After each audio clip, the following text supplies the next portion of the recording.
Don't let this vibrant sunset fool you. It's easier than it looks. If you can paint a simple wash, then you can paint this. I will walk you through blending these glowing colors and adding in the dramatic flower silhouette. No fancy skills required and perfect for beginners. So, what are we waiting for? Let's get started. I'll just pull out some watercolor supplies really quick, including watercolor paints, a paper towel, some water, and of course some watercolor paper. Now you can do this painting totally free-handed if that's the style that you like. Really, it's not too complicated. But if you do prefer to have some sort of guideline or outline, let me show you what I've going on here because it's really very simple. All I have on here is a horizon line down near the bottom of the page. It's a little bit roughly looking because I do have some trees or bushes that look like they're in the distant background. And then I have a closer up line in the foreground for a nearby hill that's full of grass and flowers. After that, all I have are some thin lines stemming up from the foreground hill. I have some of all sizes, some that are a little bit smaller grass lines, and then some that are longer stem lines for the flowers. But this is all there is to it, nothing fancy. Then next up, we of course need some brushes. We need some sort of a larger brush to put in the background wash with. I think I'll just pull out this number 10 round to help with that. And then I'm going to pull out a number 1 rigger brush also. This is going to help a lot with those thin grass lines and stems that we're going to be painting in later. I considered maybe pulling out a number 3 round, but I don't know. I think I can actually do this painting without that one. But then there is one other brush that we're going to be using today, and it's going to be a cat's tongue brush. This one is on the smaller side of things. It's got a width of about 1/4 inch at the base of the bristles. This is a really fun brush to use, and I'm going to teach you a really simple stroke today to create the silhouette flower tops, and I think you're really going to enjoy it. They're super easy to do, they look really pretty, and you can paint them in really quickly. And as a side note, I will leave a link for these brushes as well as links and information for any of the other products that you see me using today in the description of this video if you'd like to look into anything further. I'll just go ahead and tape my paper down with some artist tape really quickly, and then we can get started. All right, the first thing that we need to do is paint in the background wash. So let's get some colors ready on our tray. First up, I'm going to pull out some Gamboge yellow. I'll also pull out some cadmium orange, and then next up I will mix up some red orange by using some of the cadmium orange and then mixing some cadmium red into it. Now let's pull out some alizarin crimson for a dark, rich reddish pink color, and then lastly some mineral violet. This is really a nice range and gradient of colors that's going to make a beautiful and striking sunset background. So now that we have our paint colors ready, let's go ahead and wet down the entire sheet of watercolor paper with water so we can get all of these colors to blend and spread really easily. This is the part where a large brush comes in handy. I'm just going to try to get this water on here fairly evenly. It's nice and wet without having big puddles and pools. Okay, now that the background is all wet, we can go ahead and start dropping in some color. We're going to start with the lighter value colors first and then work our way towards the darker ones. So I'll begin with the Gamboge yellow first and start placing that in at the bottom area, down a little ways, maybe past that first horizon line, and I'm just going to let that color kind of blend out near towards the bottom. But then I will spread the color upwards a little ways into the sky, and when I'm ready, then I will pull out some cadmium orange and begin blending that into the Gamboge a little bit. All right, good job. Let's move on. We're just working really quickly here. So let's pull out some of the cadmium red next. And again, we're just going to blend that in a little ways into the orange and then work our way up the page. And you'll notice as I'm going, I'm not keeping my colors super even. I've got blotches and spaces in here. I'm doing that on purpose so that the sky will look maybe like it has some clouds or things up there. It kind of just creates some extra texture into the painting. So don't worry too much about how your colors are being placed in here. We're just having some fun with this. I think we are ready now for the next color. Let's move on to the alizarin crimson and begin blending that a little ways into the cadmium red. And I will say that my colors are very, very bright and concentrated at this point. I'm also doing that on purpose because once as these begin to dry, the colors do fade and dull a little bit. So they're not going to be quite as bright as they look now after it's dry. So don't be afraid to put on a lot of color on here initially.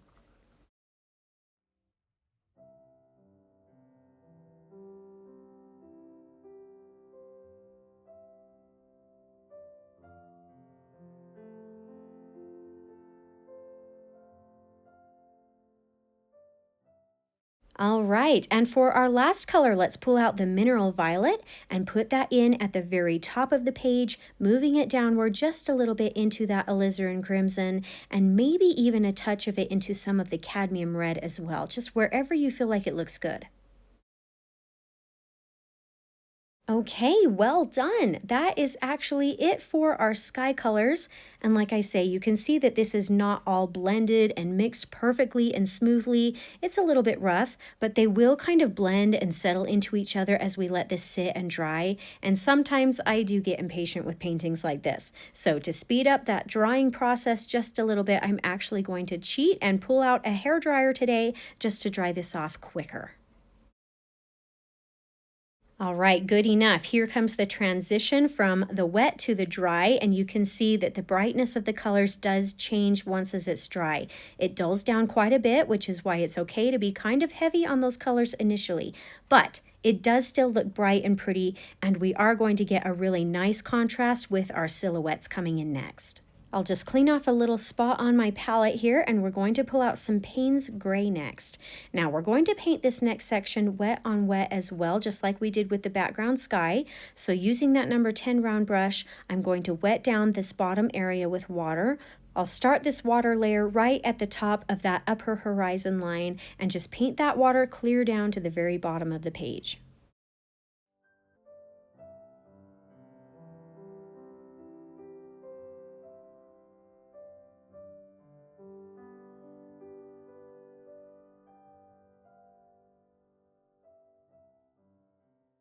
Then after it's all wet, let's go ahead and grab some of the Payne's Gray color and begin dropping that in. I will start with the horizon line area and then let it start blending and spreading downward. And of course, you can take more paint and help that spread farther down if you want to.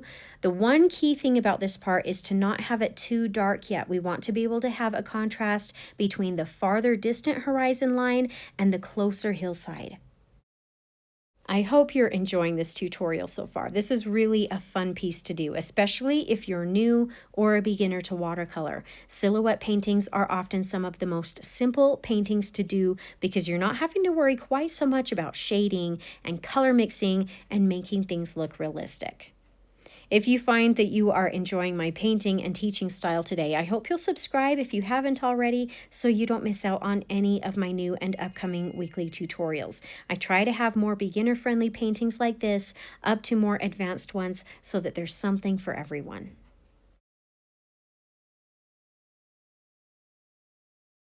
Okay, that looks pretty good. Let's just let that dry and then we can move on to the next step. And again, if you're feeling impatient or want to speed up that process, pull out that hairdryer once again. All right, good enough. Let's move on to the foreground hillside next. We're going to want to use a darker color for this. In fact, this is going to be the darkest value on the whole page. I'm going to pull out some ivory black for this and keep it very nice and concentrated with not too much water, just enough to keep it fluid. I'll just use that number 10 round brush once again and paint in the foreground hillside, starting with some water first, which is actually still a little bit dirty for my brush, but that's okay. And then after this is wet, we can go ahead and take some of that really dark, concentrated ivory black paint and paint in this section of the hillside.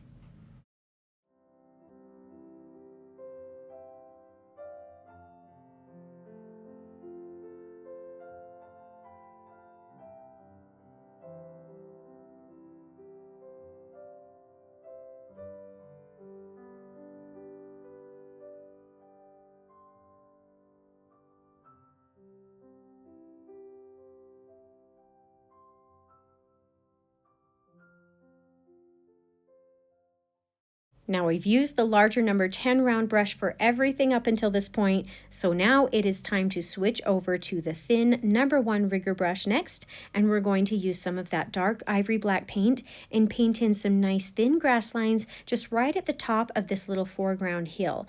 I'll start with some very small short grasses first and then work my way to some of the taller grass lines. Really for now, I'm just starting this off with grasses all over the top space just to cover this up, but then in a couple of minutes we'll add in some longer, taller stem lines for the main flowers.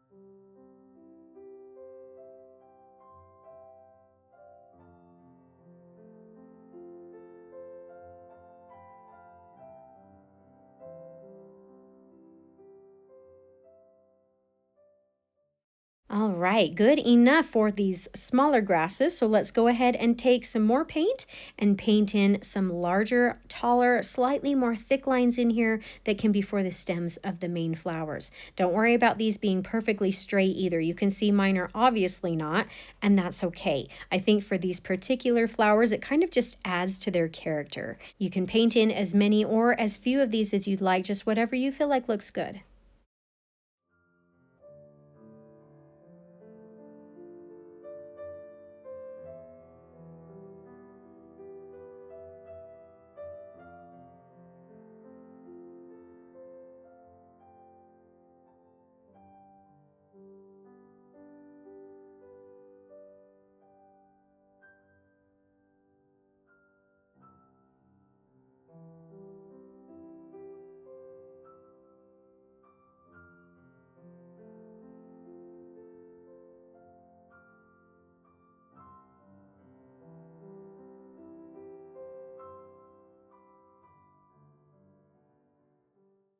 I think I might even add in a few medium-sized grass lines in here that kind of are in between the really short ones and the really long stems, just to make this look a little bit more cohesive.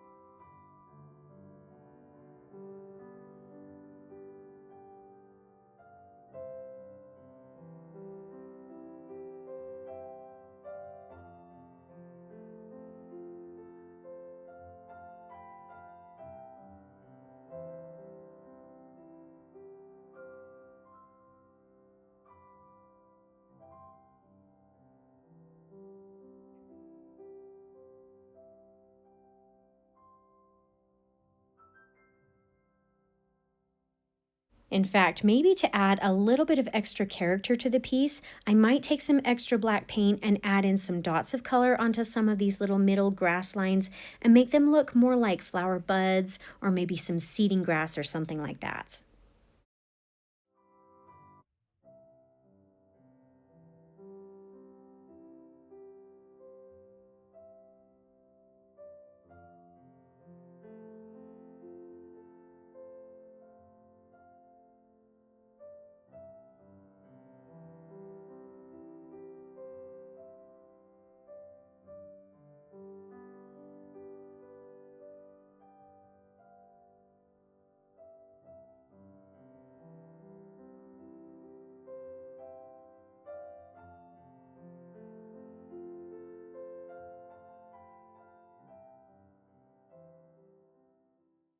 Okay, believe it or not, we are actually almost done with this piece. The last thing that we need to do is add in the flower heads on the larger grass stems. This is where we're going to switch over to the cat's tongue brush next. I think you're really going to have a lot of fun with this part. Now, because this is a silhouette, we're just going to go ahead and use that same ivory black color. I'll load up the brush and then we are just going to use the bristles basically as a stamp. All I'm doing here is pressing down on the bristles. The lighter I press, then the smaller the stroke shape is going to be, and the more I press down on the bristles, then the larger the shape is going to be. It's really that simple. So up at the top of the flower, I'm going to start out with some very light pressured small strokes, and then as I move down the stalk, I'll gradually press down more and more to make the flowers or the petals larger.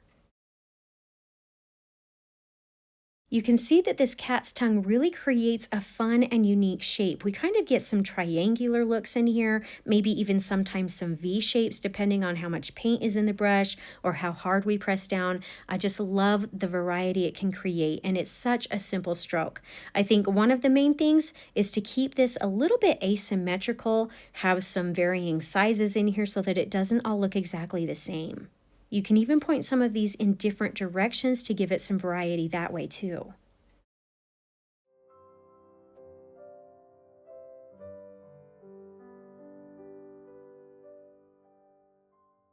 I'm painting a lot of these just right along the stem line, but it's okay if they go out a little bit farther and don't quite touch. We can always come back in and add some lines to connect them to the stem, so don't worry too much about that. Just go ahead and add in here what you feel like looks good.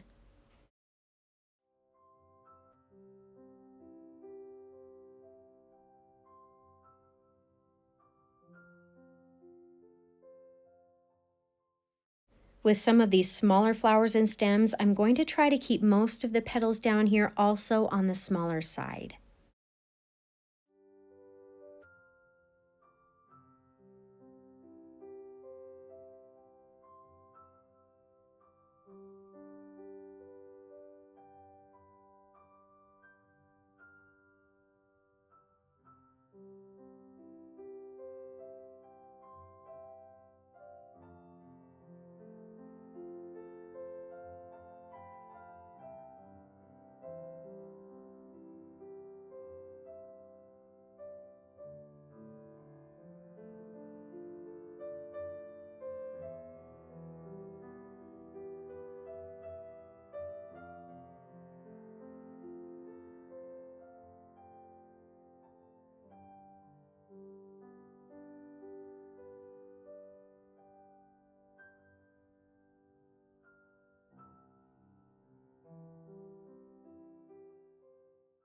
If you're enjoying creating this type of flower and petal shape, then I did actually create another tutorial a little while ago that's very similar to this using the cat's tongue brush, and I think you would really like to give that a try. Or it might be helpful if you just need some extra practice to get the hang of how this stroke works. So I'll leave a link for that tutorial in the description of this video as well. It's actually one of my favorite paintings, so you really should check it out. I think that's actually kind of it. I might go ahead and add maybe just a couple more petals and strokes in here and there just to kind of finish off the look of some of these.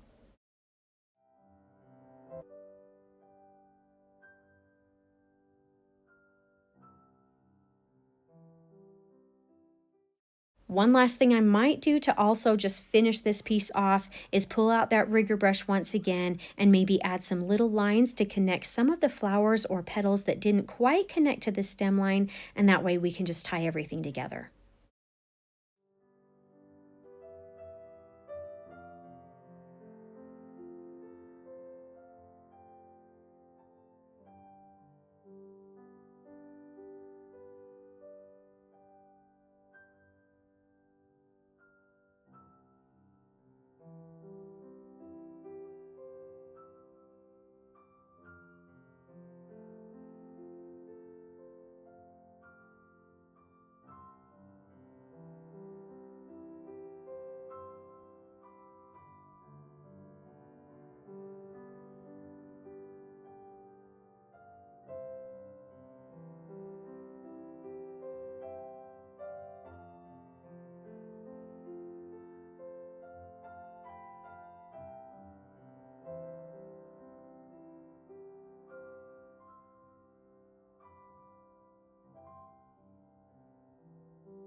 That is pretty much it for this piece. I think we can call this painting done. This was super simple and it turned out really pretty and really striking. This is definitely a great piece to try out, especially if you don't have a lot of time or if you're new to watercolor. Thank you so much for joining me today. I hope you had some fun and maybe even learned something new. If you did enjoy this tutorial, I hope you'll consider subscribing to my channel so I can continue to help you discover your artistic side.